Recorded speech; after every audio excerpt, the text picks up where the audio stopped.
It's Willie D, y'all, back with another episode of information and instructions to help you navigate through this wild, crazy, beautiful world. This is a special edition of Willie D Live. Corey Holcomb and Dr. Boyce Watkins will be joining us shortly. But first, I want to bring you guys up to speed on how we got here and what's going on. About a month ago, I posted a picture and video to Instagram of Corey giving his condolences to DC Youngfly in the wake of the sudden passing of his children's mother, Jackie O. Then Corey, in textbook Corey Holcomb style, added, "I wish my baby mama would die." As one might surmise, those comments went viral. As cold-blooded as those words were, I can tell you that about 60 to 70% of the people who was on my Instagram supported Corey's comments, giving him a pass as a comedian. Boyce Watkins was not one of those people. In fact, Boyce went into the comments and wrote, "I met Corey in person, didn't like him."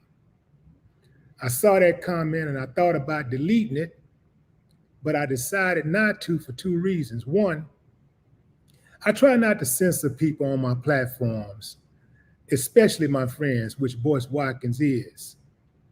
But Corey is also a good friend of mine.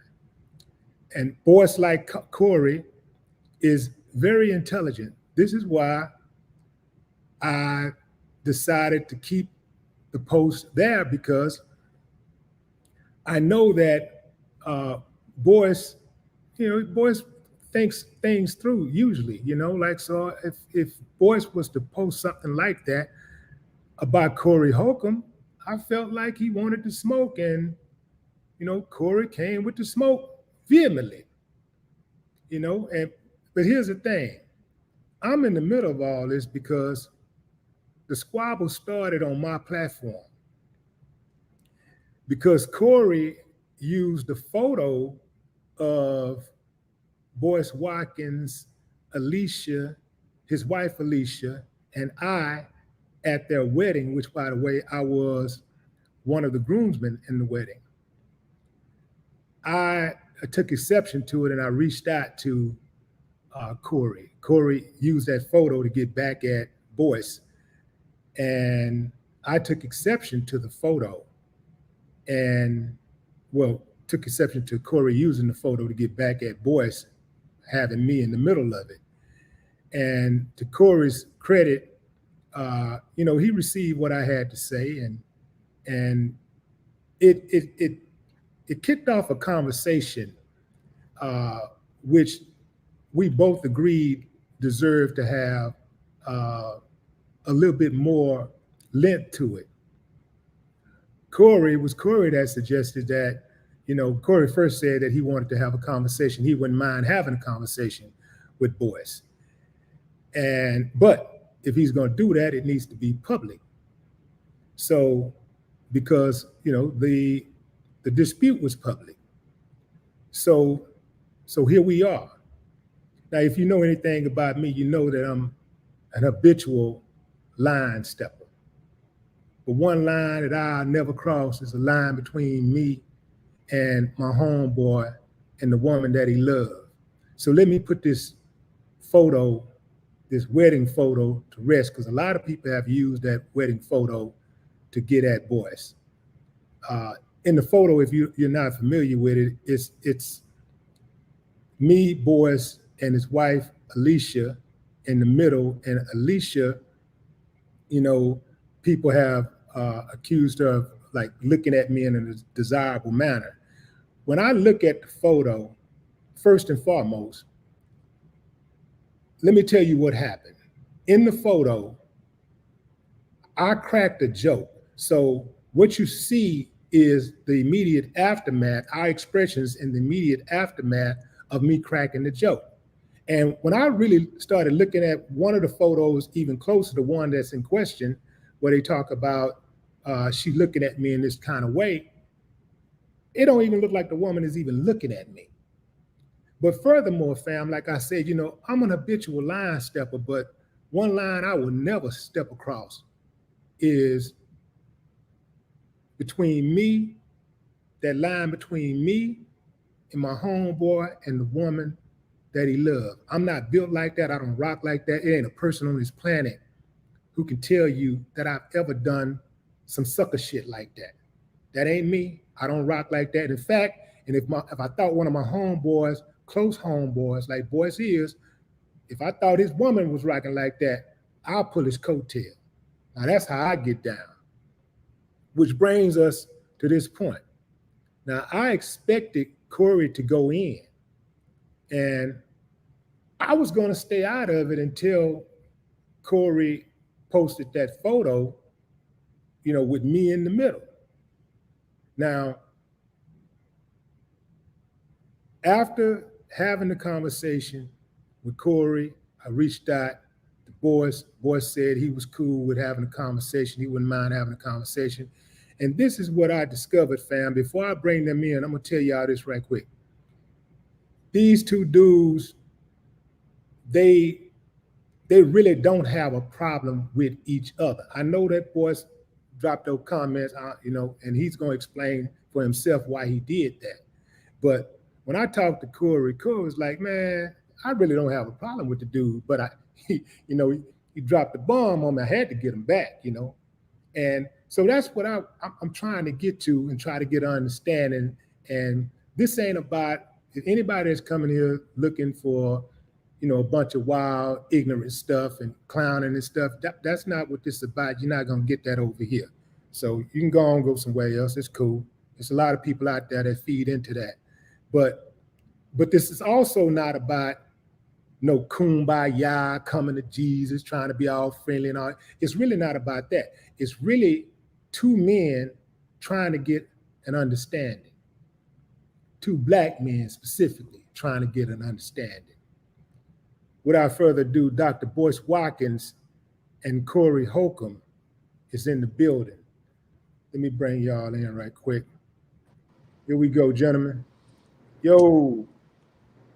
Can y'all hear me? What's up, brother? How y'all doing today? What's up, everybody? Everybody's good. All good. Man, it's good to see you brothers, on the same platform, man. And I once again, I appreciate both of y'all, coming on to the show and having this conversation, because I'm gonna tell you something. It's a very needed conversation. Now, ain't none of us perfect. A lot of times when you see us on these platforms and we doing our thing and we have a disagreement, one person disagree with one thing. You can disagree with one thing that a person got to say, and next thing you know, this person is the Antichrist. So, but my point is that I know both of you brothers, and it's something good about both of y'all that made me befriend y'all. In fact, if I'm not mistaken, I probably reached out to both of y'all. That's how we became friends. You did? Because I saw something in each of y'all that I thought was cool as hell.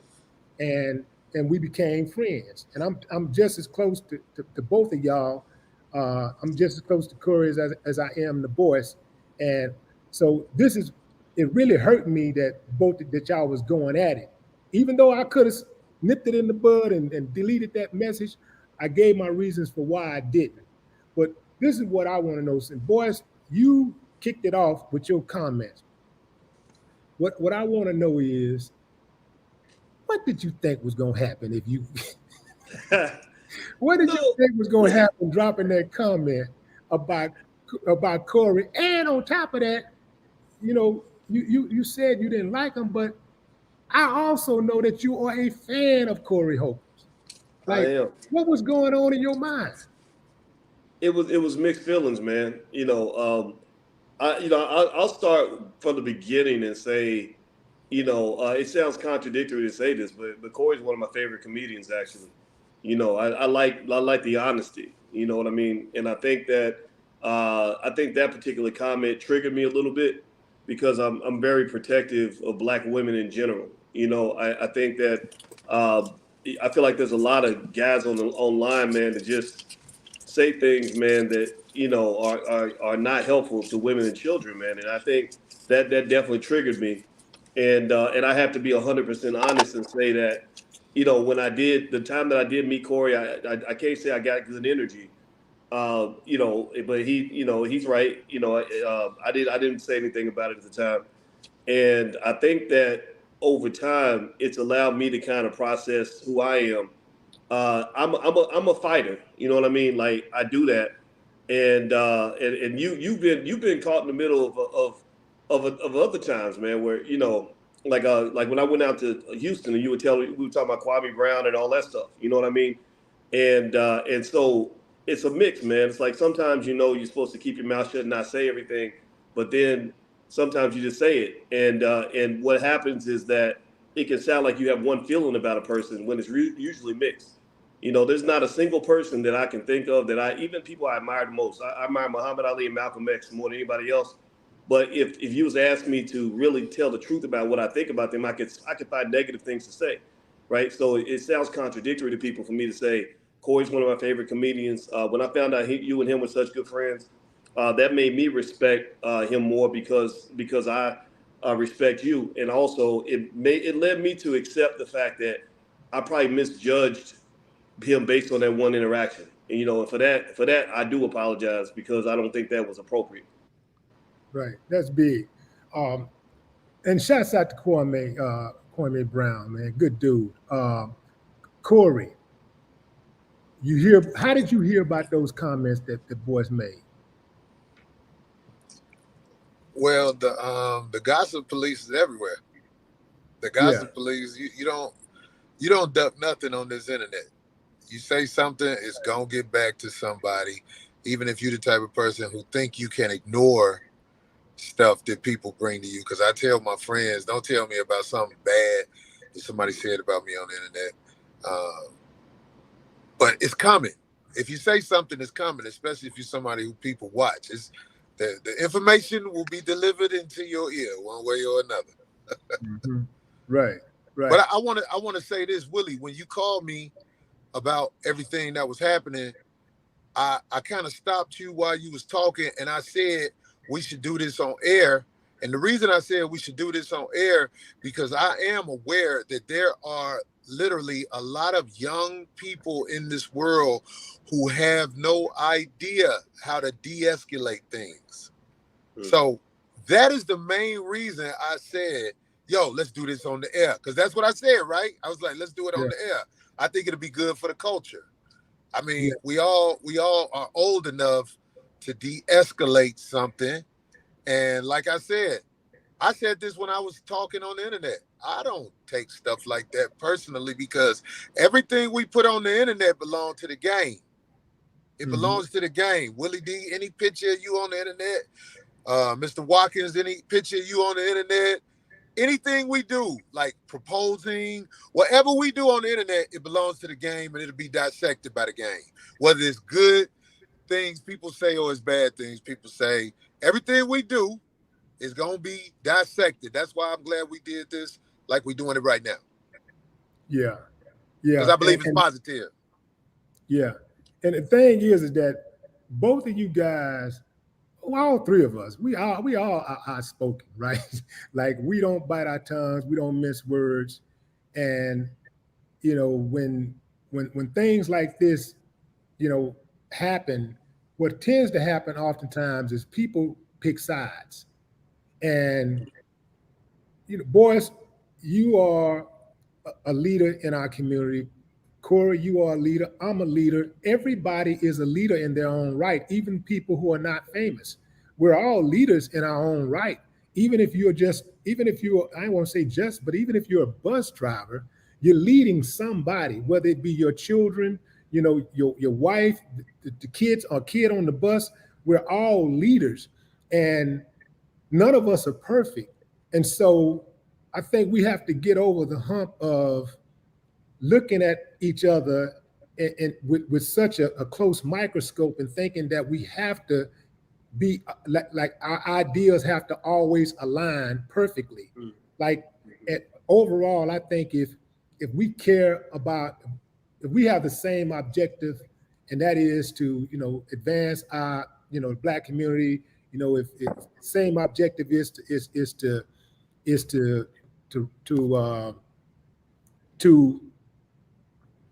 give information and instructions so people can navigate through this wild, crazy, beautiful world in the right way. Hey, I'm cool with that. I don't think that any of us, I think that we have to stop holding each other.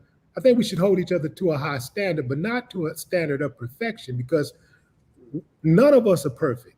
I know for a fact I'm not perfect, and I'm gonna tell you right now, I'm telling y'all right now, y'all can come back and play this later, but I'm gonna do something really, really fucked up soon. I don't know when, but I'm gonna do something. And I'm just letting you know right now, I'm ready for it, because I know I'm not perfect. Right, good. I'm glad you said that, Willie, because you did something messed up, if you ask me. Is that right? Yeah, it ain't nothing bad, because I trust my instincts when I meet people and when I talk to people. So I really think that you are definitely one of them roses that grew from the concrete. I believe that sincerely. And but I do want to tell you this, Willie. Listen, bro. I have an identity where people think more on the negative side sometimes of me when they don't know me. But let me ask you something. Willie D, have I ever been in your presence and done anything that you would consider foul? Because if you do, I really want to know. Nah. No. I was very impressed when I met you, because I didn't know who you were. You Willie D of the Ghetto Boys. I'm inclined to physically whip your ass. I was like, oh shit, who is this motherfucker? You know what I'm saying? When you got up on me, I didn't know. But as I was around you, not from one time, but from multiple times, I was like, oh shit, this Willie D is actually a stand-up dude. So what I'm saying is, bro, if you know me to never do nothing around you that was foul, it kind of broke my heart when you took up, like, for Boyce in a way. Like you said, I was talking about his wife, and I was just making fun of the video, of the picture that is on the internet that has been dissected before me. Like, when I brought up the picture, I didn't have a one where it was, they had the words on it. I don't know if you saw that, but you called me and you was like, yeah, man, people saying this, that, and the other. And I was like, oh shit, now Willie D. Okay, so I'm saying, this is what I'm trying to say. I feel like you, in my opinion, Willie, you jumped to Boyce's side instead of, well, what you doing on the phone now, you proving you're not jumping to Boyce's side. But at first I was shocked and hurt, because I felt like you was jumping to Boyce's side, like, oh, that old goddamn Corey Holcomb, he a bad guy, and he out here doing something else again. But it's not like that, Mr. Watkins. I'm saying, I said on my show, I'm not mad at you. I just took the opportunity after you said what you said to stab at you. But it's not like, oh, fuck that nigga, I hope he died. I got more love for you, Boyce Watkins, than I have for my baby mama. If you see what I'm saying. I don't even know you, Boyce Watkins, but that bitch ain't about shit. But what I'm trying to say, I'm just speaking for real, because we all around each other.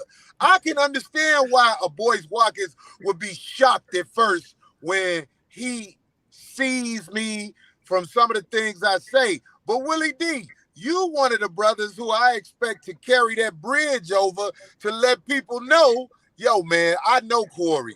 Corey is not about fuckery. Now, I say some things, and sometimes I make a mistake. I say some things that I regret, but I didn't regret that about my baby mama. She tried to hit me with a car, amongst other things.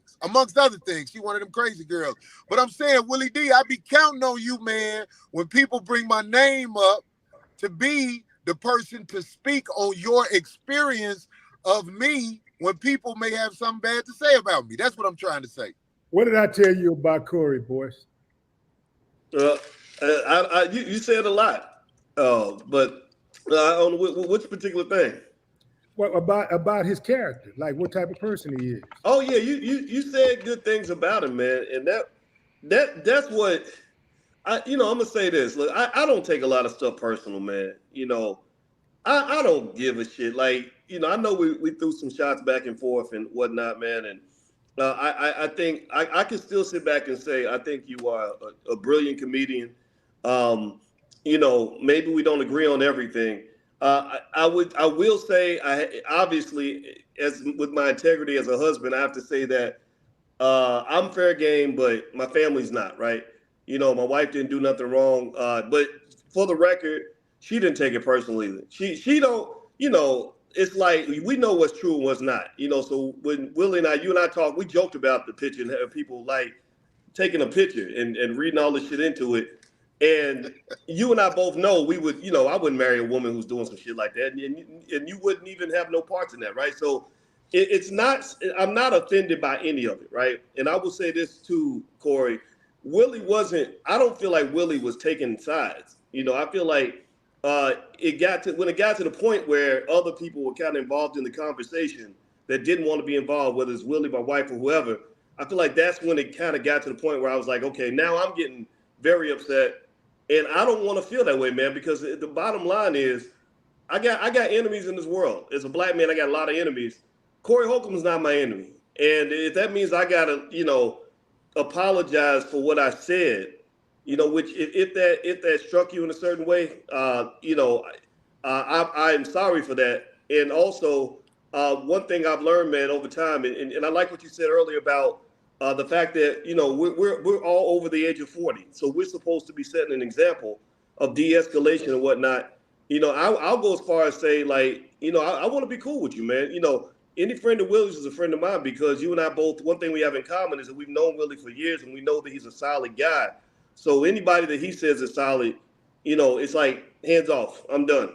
You know what I mean? So Willie's involvement, while it definitely spilled things over to a point where I found myself getting upset about it.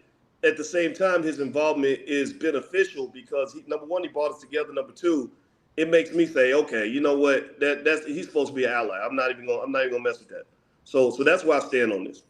Hey, Mr. Watkins, let me tell you something real quick. This is so important. Listen to me. Now, you do what you do because you're your own man, but I want to tell you something.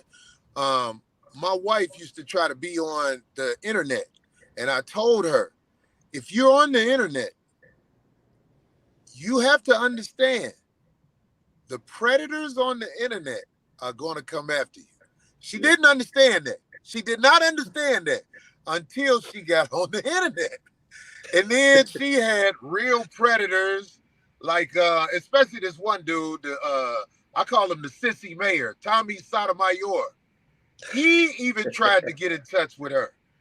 That's when she started to realize, oh shit, I come with the dirt or I come with the good, because we eat good off this information game. We do, you know what I'm saying? It's shit that come with it. So what I'm saying to you, I never try to be flat out disrespectful, especially to somebody I don't know. But I was digging at you like that because this is the information that we put out there on the internet. And so I'm saying, like, I know you wise and you aren't gonna understand what I'm saying. Everything we do on this internet gonna get dissected and turned into what it's gonna get turned into. Because anybody with common sense knows that photo that I talked about where Willie D and you and your wife was on the wedding day, it can get dissected in all kind of ways. But me being who I am, I dissected it how I dissected it because I wasn't mad at you. I was really being funny. Yeah. And people are going to be funny about everything on the internet. And Willie, you got to listen to that too, because I really feel like in a way you felt violated that I was joking about the picture. And I was so shocked. I was like, God damn, I know Willie D got to know better than this. No, I don't mean it like I'm stabbing at somebody to try and be all the way vicious. But what we do on this internet with information on the internet is crazy. Like I say, Steve Harvey called me about his wife. I said some slick shit that's out there about his wife, and he called me. And like I say, man, it's like these are internet stories. Listen, Corey, I knew, like I said at the top, I knew you was gonna go in. That's why When Boyce dropped the comment, I already knew what was going to happen. I knew that was going to happen. So it wasn't about trying to choose a side. It wasn't about that. It was when you used that particular picture and had me in it and got me in it. I'm your friend, but you also know I'm Boyce's friend. That puts me in a compromising position, knowing that I'm this man's friend. You dig what I'm saying? So it wasn't about picking a side. It was about you a comedian. You Corey Holcomb. You ain't just a comedian. You Corey Holcomb. You got a million goddamn jokes you can tell. Why you got to use me? Because you part of it, Willie. You went on the internet and you was like, yo, Corey Holcomb said this about his baby mama. You see how it all trickle? It's not to be mean to nobody. We all are responsible for what we do. And like you, Willie D, Mr. I went Golden Gloves in Texas boxing, all that shit. It's all in the game, brother. It's not nothing that's like, I'm coming at Willie D now. Man, bro, you ain't never been nothing but nice to me. Every time I come to Texas, dog, you go out your way, you do things. Go ahead, Mr. Watkins. I'm sorry. Well, no, I'm sorry. I was just saying, man, one thing, Corey, man, that makes it different, I've seen people make jokes or whatever, man. I don't even watch I don't watch really any of the videos of anybody about me online because I know that's part of the game, like you said. And I think my wife understands it. She said something about Cardi B.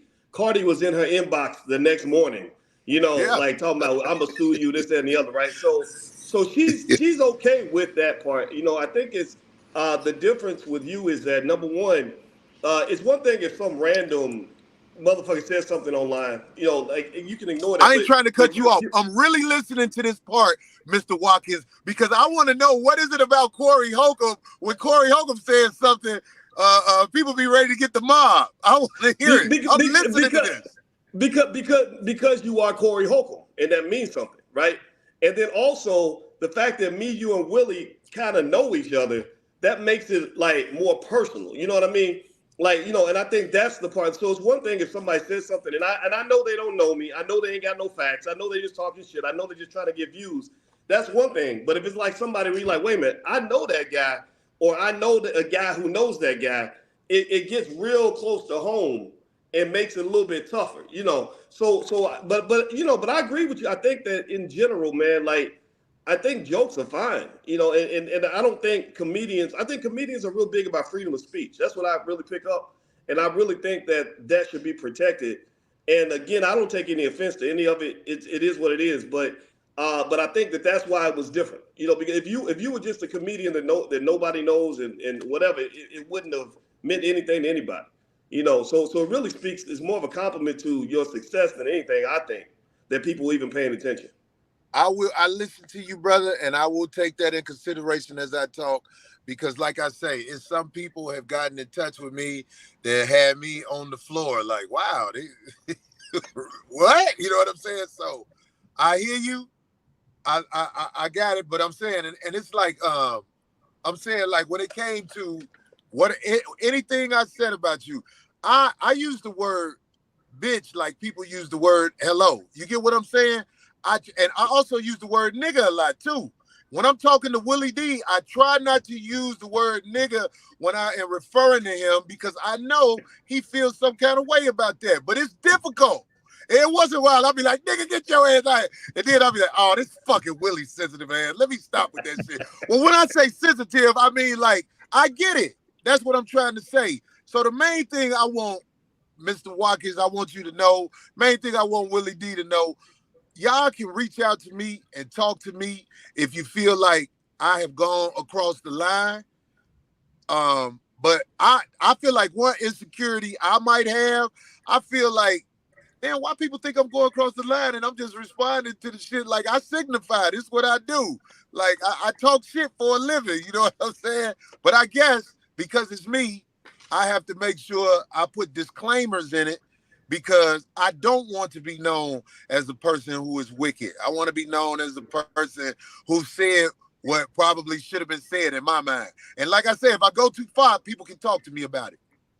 Man, but I'm going to say this, man. I think you going across the line, it's risky, but that's what helped you become great. You know, Willie went across the line. Willie's a ghetto boy. I mean, they crossed the line in their music. I cross the line all the time.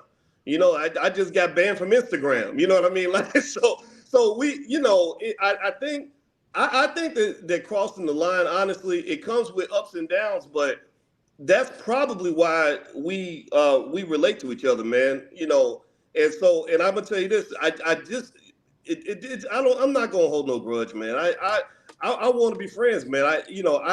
Somebody may not always be a good man, but I know a great man when I see one. And when I look at both of y'all, I just see two great men, man, who just your fearlessness has led to your success. And that's what I relate to. And I think that's the best example we can set for younger guys watching is like, don't be scared.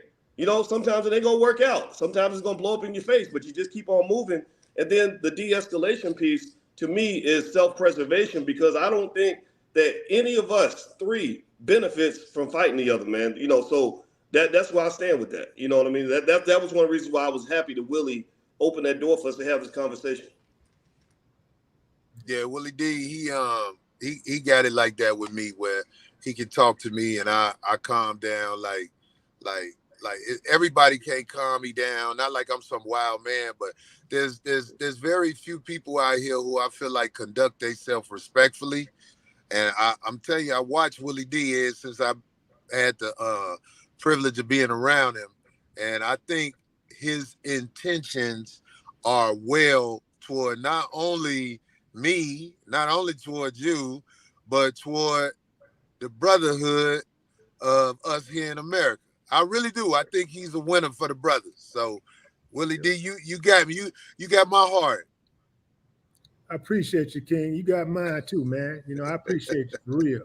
And Mr. Watkins, don't let me not. I mean, I'm like I say, I'm so glad we had this talk, brother. We on point, man. We good, man. It ain't nothing, man. And I would say to you, like any man that you feel like is unleft air. I mean, that there's air left out there.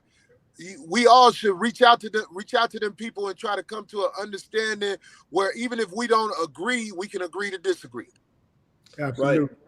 Right. Yeah, man. I think I enjoy that, man. I don't really think if you're an intelligent person, you're not going to agree with everything that another person says all the time. You know, that's not a requirement for friendship, man. That's I think that, if you think about it, right, you're a comedian, which means you're gonna tell a lot of jokes. I've seen your jokes, man, and most of them are very funny, and a lot of them are controversial, but it's like, it would be weird for me to go to your show and expect that I'm never going to be offended by anything that you say. You know what I mean? If I'm easily offended, then I shouldn't be there. You know, and I think it's like one of those things where I think that we can, and this is something for everybody listening, man. You know, I think you can find more benefit to your life by finding the things you rally around, the things you have in common, the good in people, than always focusing on the negative. You know. And I can also say this, my wife, I talked to my wife about how she felt about everything. She's good. You know what I mean? So when we come to LA, maybe we sit down and eat or something, man. I'd like for you to get to know her. I'd like to get to know you, because I think maybe that first impression when I went to 5150 was not the best. But next time around, man, I'll come to your show. You went to I did. No, yeah. he met me up at Zoe's show. That's how we met. What? I met him up at Zoe's show. Zoe Williams show. Oh, it was 51. Okay, I thought that was my bad. I got it mixed up. No, but Zoe and me were partners on 50. I mean, he was on my show a lot, but when I met you, it was up at Zoe's show. He used to do this Zoe What Morning show, and everybody basically look at it like we all one group because me and Zoe was together for so long. But yeah, it was at Zoe What show. But it's all good. It's all good, man. We are supposed to find ways to be gentlemen. That's what we're supposed to do. That's what's missing in a lot of the youth growing up. A gentleman, I would just say people need to look up the definition of the word gentleman. I think it's our job to be gentlemen toward each other, man. We can't the word fuck you is used too commonly toward too many things that are precious. We really have to understand, man, a lot of this shit can be fixed with a conversation. A lot of shit can be fixed with conversation. That's why, Willie D, when you called me, I was like, man, let's talk about it on air for the culture, because this turns out now where people may have all kinds of things about Boyce, Watkins, and Corey going at it and all like that. But I wonder what they gonna say now that we all together. You get what I'm saying? I like that uncomfortable, like the people who done talk shit like in ways where they try to pit us all against each other. Now they got to actually do some work and come together and say something good about the brothers as they, because that's hard to say something good about somebody. It's easy to come up with bullshit, but saying something good about somebody, let's see what they got to say about all us coming together now. Yeah, man, I think people love to see black men destroy each other. You know, that's historic. You know, they love, you know, you look at the way Biggie and Pac, how that shit went down, and they instigated it. You always got the people in the middle. They want to see the drama. They'll go back and be like, wow, he said this about you. What you got to say to that? You know, and that's what they did with Biggie and Pac. Next thing you know, you had two guys that really were friends, you know, where both of them end up dead. And so I really think that anybody that's listening, you know, should understand, number one, you ain't got to pick a side. I mean, you can if you want to, you know, and if you pick a side, pick Corey's side. You know, I think you're a great comedian, man. I give you all that respect. But I think really for all of us, man, I've learned to really be real careful about taking in that energy, man, because I know that there are people that do that. They want to see us like going back and forth because that's entertaining for them. But it has real consequences, man. You know, and I'm just tired of seeing our people hurting each other. You know, we got big enemies out here, man. You know, and that's why me and you became friends, Willie. You know, you and I were talking about the fact that we have enemies that are bigger than each other. And I'm just not gonna sit around and fight another black man like that. We got better things to do. And with that, I want to put a challenge out there for any of you guys out there that's in that podcast space that's got that platform. It's a lot of people that's got, you know, black people specifically that got these big platforms, and they spend a lot of time just attacking other black people that have platforms, you know. And I'm gonna tell you something, fam. We really can't afford any more enemies. Everybody is after us, bro. We are public enemy number one on this planet. We can't afford any more enemies. I can't afford to have people that mess with Corey say, I don't want to mess with Willie D because Corey and Will got at it. Corey don't like Willie D. Boyce don't like Willie D, so I ain't messing with Willie D no more, or vice versa, or whatever. We really can't afford any more separation than we already have. We really can't afford any more enemies. All of these motherfuckers, hey, America has done a great hit job on our image. And so we can't help them. I try my best not to help them out. I try my best. Now, some people might say when they see me going in on one of them start with C rhymes with moons, that I'm contradicting myself, or that's there's some type of irony in that. Man, those type who don't like us, who hate us, who wake up every morning trying to figure out a way to attack the black, man, they get what they get. They don't even count. I don't even look at them like that because they've already sold out, and we can't use them. We can't use them, but we can use people like Corey Hope. That's some useful people like Boyce Watkins, in my opinion.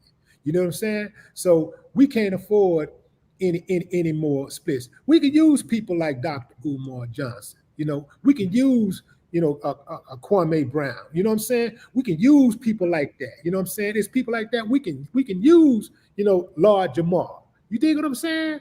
Like, so we can't. I just, you know, Tariq Nasheed and so many others out there, man, that's in this space. We just got to figure it out, man. Try to get to a point to where we don't try to like look at each other, look and try to find perfection in each other and hold each other to a standard that nobody can maintain. Nobody can maintain perfection. Nobody. Well, wise men can step outside of themselves and say, is this some real shit or is this some bullshit? We all know this whole thing was some bullshit. It's worth laughing at. Nobody should take themselves so seriously where they're unapproachable. They're unapproachable. So we're all approachable toward each other. And no matter what, I believe that the air is clear and we can go forward for the good fight, the good battle. You know what I'm saying? So I'm saying, like, anybody that you feel like is going too far, I will ask you, is it gone too far, or is it one of them things where you just had enough? Because, like, I'm saying, like, Willie D, Boyce Watkins, and Corey Holcomb, there are people we need to take the initiative to reach out to. Even if we can't fuck with them no more, we still need to reach out to them and tell them, hey, man, it's all good. I didn't agree with how this went down, but it's still love. And give them their space. Because you know, if you're around people that you feel like are not moral, you're going to fall back out with them. But you got to learn how to give people their space. So Dr. Watkins, Willie D, and me, myself, I think all of us on this phone should reach out to somebody this week that we might realize, look, this ain't my kind of guy. But just make sure the air is clear with them, because sometimes them people that you done fell out with like that be people you actually got love for. It's just you can't fuck with them on a certain level. Man, you was preaching with that one, man. Because I think I learned over time that holding grudges. First of all, holding grudges is not healthy for you. That shit will make you sick. It's bad for your mental health. And also it's just not a masculine thing, man. I mean, I think men. My father gets. I was just watching him, gave me some ideas about manhood, and I've just seen him sit down with people that he did not see eye to eye with, and just let it go. Learning how to just forgive, move on, don't take it personal. If you did something wrong, apologize for it. And it doesn't make you less of a man to do that. And I see people that just hold on to stuff, man. Like, that bitterness. I don't want to live like that. You know what I mean? And so I agree with you, Corey. I think that's when it becomes hard, right? When you are with somebody that's different from you, but you can see that as a plus, right? If you're different from me, right? All three of us have had different experiences. We're all good at different things. Does that mean that we should degrade each other, or does that mean we can learn from each other? I learned so much from talking to you, Willie, because I studied how you were the catalyst and the leader behind the creation of one of the greatest hip hop groups of all time, right? Corey, I learned from watching your fearlessness and your comedic genius. When you're on stage, I've studied that. I watched it. Like, I could watch your show and laugh the entire time without even thinking about the shit that happened already. You know what I mean? I have some things that I can offer as well, man. So I think anybody listening should understand, when somebody's different from you, that's not a reason for you to alienate, isolate, disrespect. It's an opportunity for you to say, okay, tell me about your view of the world and how you came to that perspective. And then I can see the world a little bit more broadly than before. I can still be who I am, but I can also respect who you are. And that makes me better at the end, man. So that's what I'm going to do. I'm having this conversation because I want to be better. Because I know I fuck up. I know that I say stuff I shouldn't say. I know that I cross the line.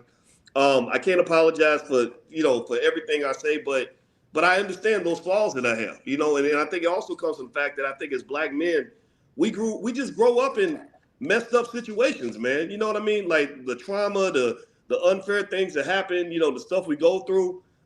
It's a process, man, where all of us are trying to just figure this out, man. So I'm just trying to be a better man before I die.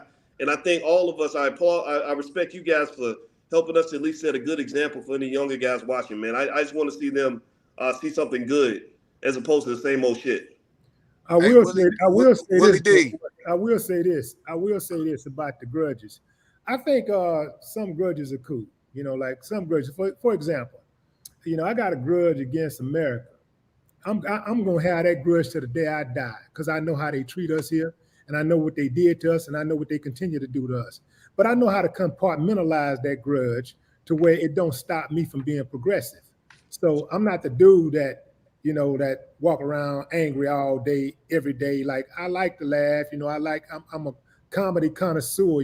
Some of my best friends are comedians. Like, I like comedy.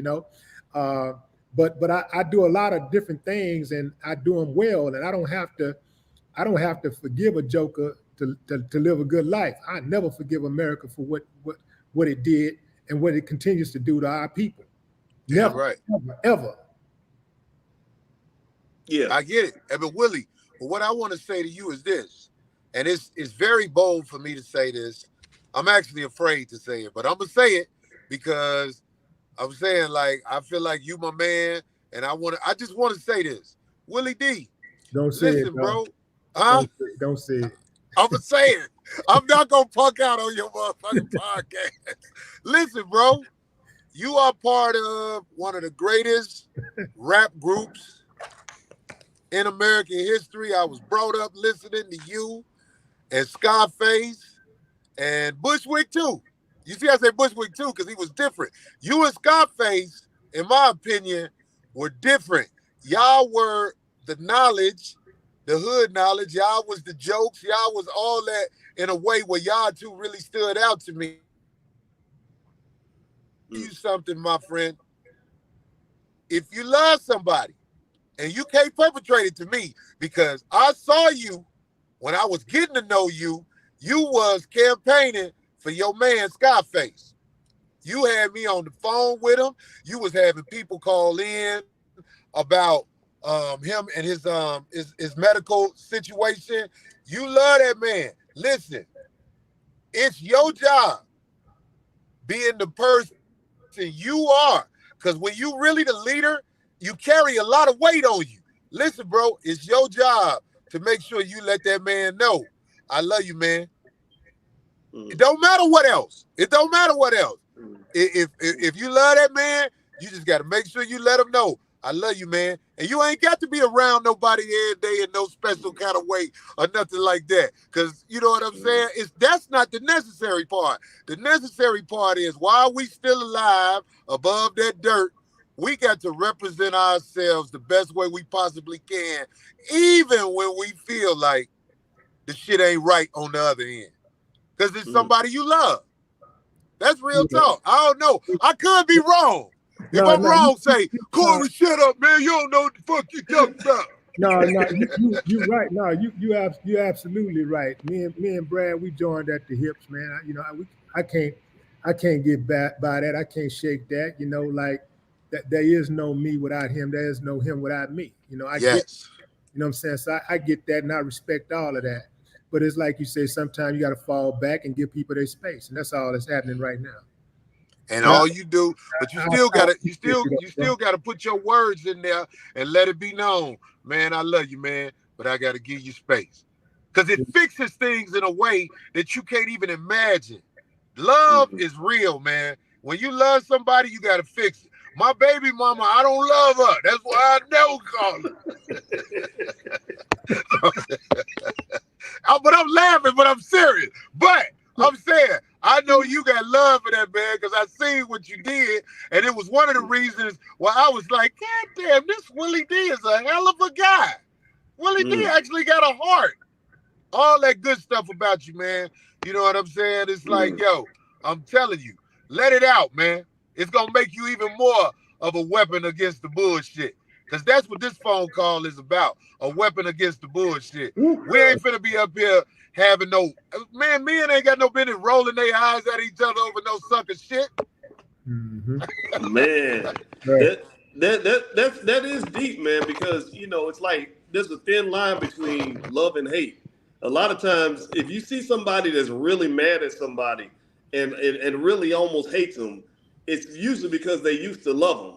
They used to have a close, So love, and when I see your relationship with Brad, it reminds me of a lot of other legendary connections, right? With Jordan and Pippen, love and hate. We won championships together, but now I can't stand you, or Kobe and Shaq. Remember when Kobe died, Shaq came around and dropped the nonsense. You know what I mean? He understood what needed to stay in 2004 is going to stay there. Now we're different, right?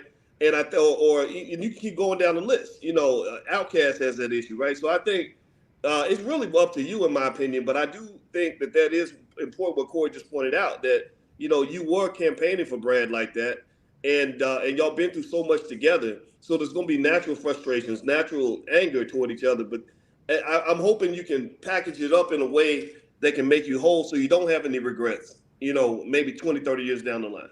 You know what I mean? But I think that's a personal choice. I think that's a hard one, though. I don't think anybody can understand that relationship other than y'all two, because that's a 30-some-year-old connection. Yeah, Well put, Mr. Watkins. Well put. Speaking of patching it up, Corey, when you gonna patch it up with Zoe? What's up? Man, I patched it up with Zoe, man. I did, man. I ran into Zoe, and to this day, me and Zoe don't hang out. We ain't bosom buddies like that. But I love Zoe. And I made sure he understood that, because it's like, yo, man, we sit up here, man, it be in our head what somebody did to us. Man, you ain't got to be around them no more, but you can let them know, hey, man, I love you, man, but I gotta space out from you, dog. If you ever fucked up with something in a bad way, give me a call. I'll see what I can do, but don't think I'm walking around here and I'm like, oh, man, I hate that dude. I wish he died. Unless it's like me and my baby mama. Like, I really wish that happened. But I know God ain't gonna let it happen, because God is teaching me a lesson for being around him. Say, man, do you know I never knew that your baby mama tried to run over you, bro? Did she do it, or she hit you with the car? I was young and athletic. I jumped on top of a car. But my baby mama had mental issues. I was young. I didn't have no guidance. And I thought you were supposed to try to make the best out of something. But I wasn't wise enough then to let it go. Now, my daughter through that baby mama is crazy. I'm not shocked my daughter crazy. You know what I'm saying? Look at her mama. I'm mad she didn't get my genius. I'm just saying. I make fun out of this stuff, but I'm just saying, man, it was serious, man. Yeah, she tried to hit me with a car, man, because she found out where my other girl lived, and she was jealous. It's a cold world out here with the ladies, man. We have to learn how to speak honest about the deficiencies of the ladies as well, man. We shy away from it. No, matter of fact, I'll say this. We cower away from it. But there's a lot of deficiencies with the sisters that are used against us. They use it against themselves. And I don't know how we're going to do it, but we have to do it and wake them up and let them realize you do not need to have a plastic chest and a plastic butt to be somebody in society. You really don't. I think it's handled the same way that we handle situations with males. You know, men teach men, women teach women. And the women got to stop being silent. A lot of women who know better and who do better, they're scared to speak out because they feel they're going to be attacked. A lot of the ratchet women, they got more time on their hands to go in. You know, they ain't got nothing else to do. But, you know, women who are positive, who are progressive, they don't want to spend a lot of time talking about stuff like that, because they're not trying to get themselves caught up in some type of whirlwind of ignorance, right? But the ratchet chicks, they got all day long. They're gonna come and attack like a troll, right? But yeah, they looking for attention. But the women have to be brave the same way that the women who know better, they're just gonna have to be brave if they want to have a better reputation down the line, and they want to have better opportunities.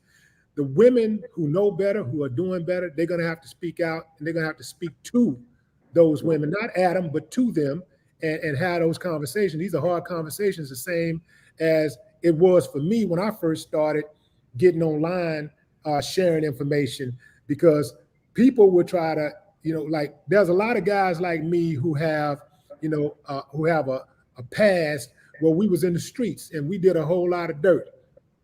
And so they don't want to be called out for the stuff that they did in the past, you see? So, because a lot of people are quick to say, well, what about that song you wrote when you was 19? But what about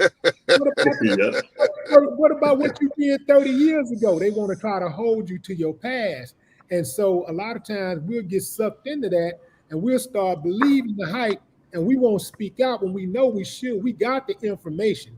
The OGs, the elders, I'll say the elders because OG is overrated. The elders have the information, but a lot of times they won't share it because they don't want to get reminded of their past, or they don't want to say anything because they feel like they might get attacked, right? So, but we don't have a choice but to share that information and that knowledge. We don't have a choice. And unless we want to sit back and watch this whole thing go to hell, I don't think that's an option.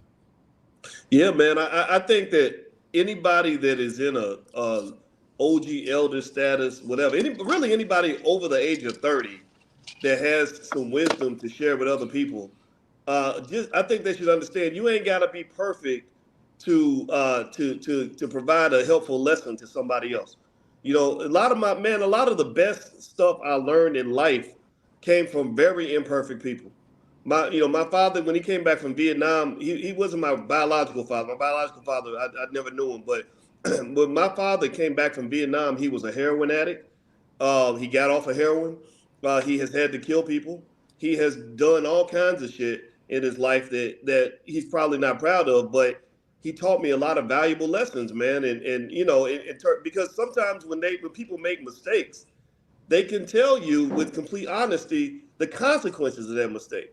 So you know, for somebody to say, well, why are you telling me not to use drugs? You use drugs your whole life. Well, that makes them more qualified to give you advice because they know what happens when you go down that road. And look at L's I took using drugs. You know what I mean? Like, look at the L's I took. This is man. Yeah, so I think that with you, man, Willie, in terms of evolving as an artist and really embracing, you and Jay-Z are two of the guys that I applaud because I saw y'all intentionally growing up. Because you know what I'm talking about. There's a lot of guys that are in their 40s and 50s that still want to be 19. They're trying to keep up with teenagers, and that's hard to do. You know, I respect that because I think that allows for a dynamic where you could say, yeah, I understand why you think this way. I used to do the same thing, but let me tell you why that's not the best approach.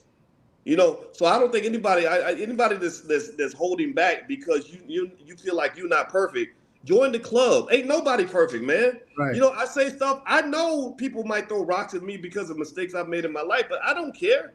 You ain't nobody out here less perfect or more perfect than I am. I'm just as good as anybody else. So all of us have just as much of a right.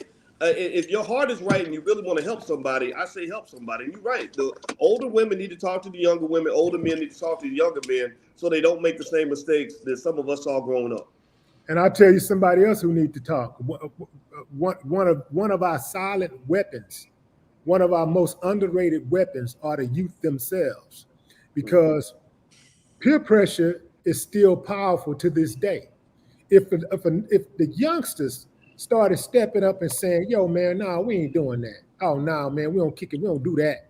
Oh, that's foul. What you cussing out the teacher? Oh, we don't do that. You cuss the bus, you hit the bus driver, you trying to fight the bus driver. Nah, we ain't gonna do that. We don't do it like that.